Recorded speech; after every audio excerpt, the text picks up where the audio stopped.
आज हम डिस्कस करेंगे गोथिक नॉवल को। Gothic novel 18th and 19th century में, 18th सेंचुरी और अर्ली 19th सेंचुरी में काफ़ी पॉपुलर रहे। गोथिक नॉवल में शब्द गोथिक गोथ वर्ड से लिया गया है। गोथ जो है वो जर्मेनिक ट्राइब का नाम था, एक जर्मेनिक कबीले का नाम था गोथ। ये कबीला, गोथ कबीला, अपने मिस्टीरियस मेडाइवल वेज के लिए और रिच आर्किटेक्चर के लिए काफ़ी फेमस रहा।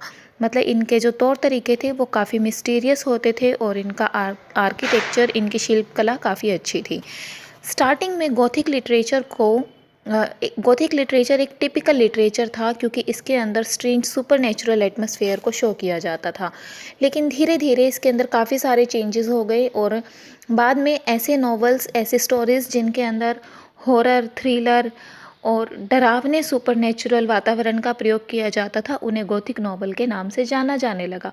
दैट मीन्स ऐसे नॉवल जिनके अंदर गोस्ट स्टोरीज़ या डरावनी स्टोरीज़ का वर्णन किया जाता है, उसे हम गॉथिक स्टोरीज़ कहते हैं। ऐसी स्टोरीज़ के अंदर, ऐसे नॉवेल्स के अंदर टेरर, मिस्ट्री, हॉरर, डूम यानी विनाश, डेथ एंड डिके जैसी थिंग्स को वर्णित किया जाता है। इसके अलावा ओल्ड हॉन्टेड बिल्डिंग्स को शो किया जाता है, जैसा कि Castle of Otranto by Horace Walpole में आपने रीड किया होगा।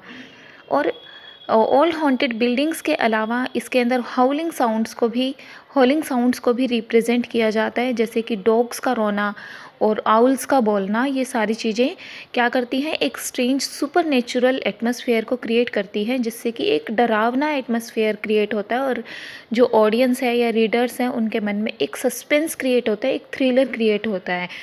तो जिन नॉवेल्स के अंदर ये सारी विशेषताएं होती हैं उन्हें हम गोथिक नॉवेल्स कहते हैं। इन नॉवेल्स में हम मिस्टीरियस कासल्स को देखते हैं। ठीक है, मिस्टीरियस कासल्स यानी रहस्यात्मक किले होते हैं इनके अंदर। ऐसे किले जिनके अंदर बहुत सारे अंडरग्राउंड चैम्बर्स या डंजन्स जिसे हम कहते हैं होती हैं, मतलब मिस्टीरियस किले होते हैं। इन किलों के अंदर कोठड़ी टाइप जो चैम्बर्स हैं वो होते हैं, जिन्हें इंग्लिश में डंजन्स कहा जाता है। एंड डार्क एलीज और अंधेरे गलियारे होते हैं। तो ये सारी चीज़ें मिलकर क्या करती हैं, एक डरावना एटमॉस्फेयर क्रिएट करती हैं, जो कि गॉथिक नॉवल की एक सबसे, हम कहेंगे, प्राइमरी विशेषता होती है। और एटमॉस्फेयर को और ज़्यादा इंटिमिडेटिंग बनाने के लिए, डरावना बनाने के लिए बैकग्राउंड ऐसा यूज़ किया जाता है जिससे कि मतलब नॉवल को रीड करने से ही हमें पता चले, नॉवल के एटमॉस्फेयर से ही हमें पता चले कि वो जो स्टोरी है वो कैसी है, हॉरर स्टोरी है या गॉथिक नॉवल है ये। जैसे कि मूनलेस नाइट सीन दिखाया जाता है, और मूनलेस नाइट सीन है वो बहुत डरावना, मतलब बहुत अंधेरा सीन है वहाँ पर, और साथ ही साथ अजीब अजीब सी आवाज़ें वहाँ पर क्रिएट कर दी जाती हैं। जैसे कि हमने अभी डिस्कस किया था कि डॉग्स के रोने की आवाज़ या आउल के बोलने की आवाज़ या ऐसी और भी बहुत सारी स्ट्रेंज वॉइसेस को वहाँ पर इंक्लूड किया जाता है, ताकि हॉरर एलिमेंट को क्रिएट किया जा सके। अब हम देखते हैं लिटरेचर के अंदर गॉथिक नॉवेल्स के कुछ एग्जाम्पल्स को। हॉरेस वॉलपॉल्स नॉवल कैसल ऑफ ऑट्रेंटो, जो कि 1764 में लिखा गया था, को फर्स्ट गॉथिक नॉवल माना जाता है। और कैसल ऑफ ऑट्रेंटो को बाद में रिवाइज करके लिखा गया, जब इसका टाइटल दिया गया था Castle of Otranto a Gothic story. इसके बाद क्लारा रीव ने 1778 में एक नावल लिखा जिसका नाम था द ओल्ड इंग्लिश बैरन। ये ओल्ड इंग्लिश बैरन क्लारा रीव ने खुद ही नावल के प्रीफेस में एक्सेप्ट किया कि कासल ऑफ ऑट्रेंटो का एक ऑफ स्प्रिंग है, यानी कि ये कासल ऑफ ऑट्रेंटो की स्टोरी पर बेस्ड था। Then Bram Stoker's novel Dracula is also a very famous novel, a very famous gothic novel. Matthew Lewis novel The Monk also, ये द मंक नॉवल 1796 में लिखा गया था। इसके बाद एमिली ब्रॉन्स नॉवल व्यूथरिंग हाइट्स, जो कि 1847 में लिखा गया था या पब्लिश किया गया था। Ann Radcliffe's novel the Italian 1797, the Italian novel जो कि 1797 में पब्लिश हुआ था, ये मैथ्यू ल्यूइस के नावल द मंक से इन्फ्लुएंस था। ये एन रेडक्लिफ का, मिसेस एन रेडक्लिफ का लास्ट नावल था, जो कि एक गॉथिक नावल था। और एन रेडक्लिफ का novel the Mystery of Udolpho बहुत ही फेमस नावल है इंग्लिश लिटरेचर में, जिसे हम गॉथिक नावल के नाम से जानते हैं। Ann Radcliffe's novel the Mystery of Udolpho has a very tender heroine and she is shut up in a gloomy castle, वो एक ग्लूमी कासल में बंद है और उसके ऊपर हमेशा उसके एंसेस्टर्स के द्वारा किए गए क्राइम की जो परछाई है वो मंडराती रहती है।